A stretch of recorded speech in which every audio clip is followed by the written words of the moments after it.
Hello. ছুটির দিনে বাড়িতে বসে থাকতে কার ভালো লাগে? তো ওকে বললাম যে চলো ঘুরে আসি। আর আমার যখন মন খারাপ হয় আমার সবথেকে প্রিয় জিনিস সেটা হচ্ছে শপিং করা।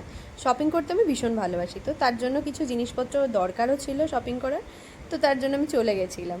এখান থেকে সিকিউরিটি চেক করিয়ে শপিং মলের ভেতর ঢুকে পড়লাম। প্রথমে ও বলছিল যে ওর একটু খিদে খিদে পাচ্ছে। তো আমি বললাম যে ঠিক আছে, তাহলে ওপরেই চলো, এসকেলেটার ধরে আমরা ফুড কোর্টে যাই সবার আগে। তো এখানে ফুড কোর্টে এসে দেখছি কি খাবো। এখানে অনেক কিছুই রয়েছে, সিটি রোল রয়েছে, ডোমিনোজ ডোনাল্ডস রয়েছে, ম্যাকডোনাল্ডস রয়েছে, ওদিকে কেএফসি রয়েছে। আমি বললাম কেএফসি খাবে? আর কেএফসি খাওয়া অ্যাকচুয়ালি আমরা অনেক দিন ধরেই হলো ছেড়ে দিয়েছি। কেএফসির কোয়ালিটিগুলো এত মানে মাংসের কোয়ালিটি ভাজা এত বাজে করে, যার জন্য খাই না। তো ওখান থেকেও কিছুই খেতে চাইলো না। তারপর ওখান থেকে বললাম অজওয়াল একটা দোকান আছে, সেখানে যাই, কী কী কালেকশান এসছে আমার জন্য সেগুলো একটু দেখে আসি।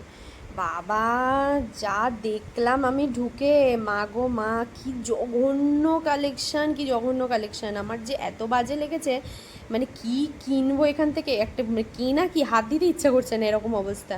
কি ফালতু টাইপের কালেকশান রেখেছে, এরকম কেউ রাখে? ছেলেদের কালেকশান ওর থেকে ভালো রাখে এখানে, আর শীতকালে খুব ভালো রাখে কালেকশান। তো মাথাটা তার জন্য গরম হয়ে গেল, নিচে এসে একটা আইসক্রিম খেয়ে নিলাম মাথাটা ঠান্ডা হওয়ার জন্য। আর ও নিল ফ্রেঞ্চ ফ্রাইজ। আর আমার সর্বক্ষণের সাথে সেটা হচ্ছে বগল দাবা করে আমি সবসময় নিয়ে যাই আমার জলের বোতল, এটা ছাড়া আমি চলতেই পারি না রাস্তায়। তো ওখান থেকে সোজা স্মার্ট বাজার চলে গেলাম। এখানে বিস্কিটের কালেকশান দেখছিলাম, কত রকমের ভ্যারাইটিস বিস্কিট, সেগুলোকে চেষ্টা করছিলাম কোনগুলোকে নেওয়া যায়। তো ওকে বলছিলাম যে মালকিজের একটা বিস্কিট রয়েছে, সেটা নেবে কি নেবে না সেই সবগুলো জিজ্ঞাসা করছিলাম। ও বলছে যে হ্যাঁ নেবো। আমি বললাম যে থাক, এই চকলেট বিস্কিট ফিস্কিট নিচ্ছিলাম না, অন্যান্য ও আরও অনেক কুকিজ নিচ্ছিলো। এখানে বেডশিটগুলোর দাম অনেক সস্তায় পাচ্ছিলাম, যেগুলো 1100 টাকার দাম সেগুলো এখানে 370 টাকায় বিক্রি হচ্ছিলো, সেইগুলো নিয়ে নিলাম।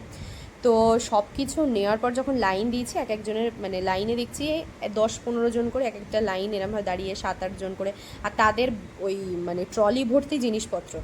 আমি ভাবছি হে ভগবান, আজকে আর বাড়ি ফিরতে পারবো না, এত ভিড় এত ভিড় এত ভিড় হয়েছে রবিবারে, মানে কি বলবো। তো সেখান থেকে ও খুব চালাক, ও একটা দেখেছে ফাঁকা ফুঁকো, সেখানে গিয়ে ঢুকে পড়েছিল। তো সেখানে গিয়ে বিল টিল করি, এত জিনিসপত্র নিয়ে মনটা ভালো করে বাড়ি চললাম।